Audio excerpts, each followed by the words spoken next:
Today, the WS Daily visits Napanee, 42 Dundas Street East to be specific. We're at Deadleaf, the distinguished gentleman, and joining me now we have owner-operator Scott Zabramski. Thanks a lot for having us here. Thanks for coming, Mike. This is a really interesting operation you have here.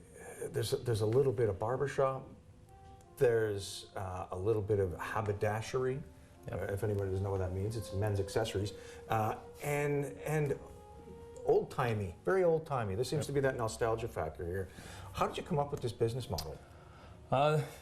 Really, it's kind of just grown really quick. So I just kind of planted a few seeds. I've had some great support from my partner, the barber. We started off just Deadleaf, the whole idea of the name, which is basically turning a new leaf. So a lot of challenges that I faced over the last little while, and it was time to turn a new leaf. So by turning a new leaf, I wanted to look better, feel better, and when I started thinking about what I can kind of give back to people, so have a little bit more value for myself, one of the things I enjoy doing is obviously helping others.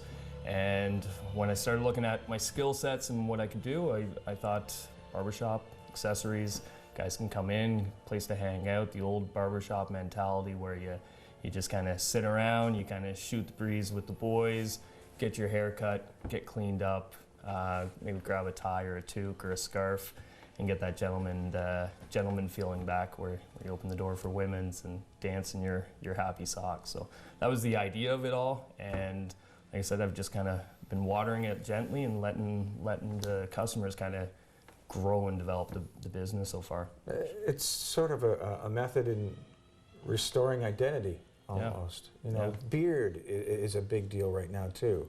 I noticed a lot of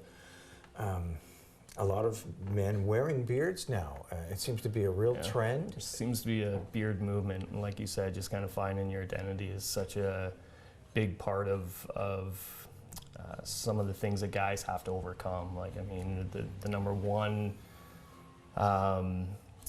killer in men is suicide, and that's tough to talk about because there's lots of depression out there. Number two is cancer. So I mean, some of the things that we want to do here is bring that old mentality back with the barbershop and make guys feel better about themselves, or even talk to someone else who may be able to understand them or relate to them more. And just bringing the barbershop mentality back, it seems to be a comfortable place for guys to go, and that's the feedback we've got so far. So. A lot of product on the shelves. You've got scarves, we mentioned some hats and whatnot, but you've got some local merchants on your shelves as well. Yeah, absolutely. So we're trying to keep everything as local as possible right now, especially with the Canadian dollar where it's at. So we're bringing a lot of the local vendors in, the belts through Iron Art. He makes the buckles, handcrafts. He's a smith, which is such an awesome trade. We also have Mom's Closet in here doing all the knits, so the hats and toques and scarves, and then we're doing our beard oil ourselves as well. So we have our own brand of beard oil on the other side. Beard oil on the other side. Yes, we're going to go over there in just a few minutes, and maybe I'll get a little hot towel treatment. We'll catch up with Deadleaf in just a few minutes as the WS Daily continues. Stay tuned.